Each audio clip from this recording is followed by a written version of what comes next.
ఇంకా ఓట్లు ఏమన్నా కనీసం చీమగుట్టినట్టు అనిపిస్తుందా?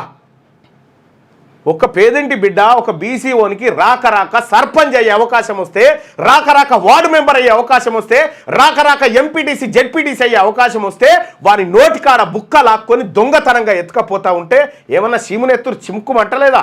ఎమ్మెల్యేలు ఎంపీలు కాదు కదా అడిగింది, చిన్నవి కదా ఇవి. ఈ సర్పంచ్ కాడనే నిన్ను ఊరి సర్పంచ్గానే నిన్ను ఒప్పుకుంటలేరు ఈ రెడ్లు. రేపు రాజ్యం కావాలంటే ఒప్పుకుంటారా? ఇంకా నేను ముఖ్యమంత్రి అయితాను ఒక ఆయన తిరుగుతాడు, ఇక నేనే ఈయన బొంగనే నేనే ఇంకొక ఆయన తిరుగుతూ ఉంటాడు. మీరు తిరగండి. ఈ సమాజం అందరూ చూస్తూ ఉన్నారు, ఈ ప్రజలందరూ చూస్తూ ఉన్నారు, ఈ మేధావి వర్గం చూస్తూ ఉన్నారు, ఈ బీసీ అడ్వకేట్లు చూస్తూ ఉన్నారు, బీసీ ఆర్టీసీ ఎంప్లాయీస్ చూస్తూ ఉన్నారు, బీసీ సింగరేణి కార్మికులు చూస్తూ ఉన్నారు, ఈ బీసీ సంస్థ ప్రైవేట్ ఐటీ అందరూ కూడా ఉద్యోగస్తులు చూస్తూ ఉన్నారు మీ నాటకాన్ని. వీళ్ళు తెలంగాణ ప్రజలారా, రెడ్లకు మనకు బంధం తెగిపోయింది. మన శత్రువులు వాళ్ళే తేలిపోయింది, మన శత్రువులు వాళ్ళే అని తేలిపోయింది. మన శత్రువులు వాళ్ళే. కాబట్టి జై తెలంగాణ, జై బీసీ, వదిలిపెట్టే ప్రసక్తే లేదు. నువ్వు 42 ఇయ్యనప్పుడు నేను 62 గుంజుకుంటా. నువ్వు 42 ఇయ్యనప్పుడు నేను 62 బరాబర్ గుంజుకుంటా.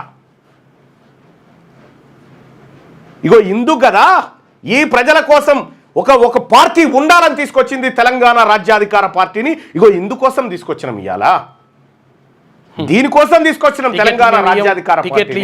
అడుక్కోవాలి బీఫామ్లు బీఫామ్లు క్యాండిడేట్ ని సెలెక్ట్, ఈ 3 రెడ్లు కూర్చొని 2 రెడ్లను సెలెక్ట్ చేసి ఇంకో రెడ్డి గారికి పంపితే ఆయన యాక్సెప్ట్ ఇదాట. ఇదా మన బతుకులు మారేది? అరే సర్పంచ్లే ఒప్పుకుంటలేదు, ఇంకా నీకు ఎమ్మెల్యే సర్పంచ్ కావడానికే వీళ్ళు ఒప్పుకుంటలేరు. నిన్ను ఎమ్మెల్యేని చేసి, నిన్ను మంత్రిని చేసి, నీకు బీసీలకు మంత్రి పదవి కావాలంటే ముదిరాజులంతా కాంగ్రెస్ పార్టీని గెలిపిస్తే బీసీకి ముదిరాజుకు మంత్రి పదవి ఇస్తారట.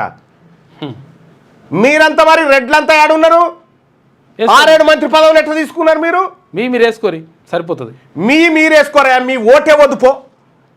రెడ్ల ఓటు నాకొద్దు, నా బీసీల ఓట్లే 160% ఉన్నాయి. మా సోదర కులాలు ఎస్సీ ఎస్టీ మైనారిటీ సోదరులు కలిస్తే 195% ఉన్నాం. చూసుకుంటాం ఖచ్చితంగా. ఇంత అన్యాయం చేసి మా ప్రజల నోట్లో మట్టి కొడుతున్నటువంటి ఎవరెవరైతే ఉన్నారో మీరు రాసి పెట్టుకోండి. వచ్చేది మా బీసీ ప్రభుత్వమే. వచ్చేది మా బీసీ ప్రభుత్వంలో ఖచ్చితంగా మీరు చేసిన ప్రతి దుర్మార్గం, మీరు కొల్లగొట్టిన ప్రతి ఆస్తి, మీరు దోచిన దోపిడీ అంతా బయట పెడతాం.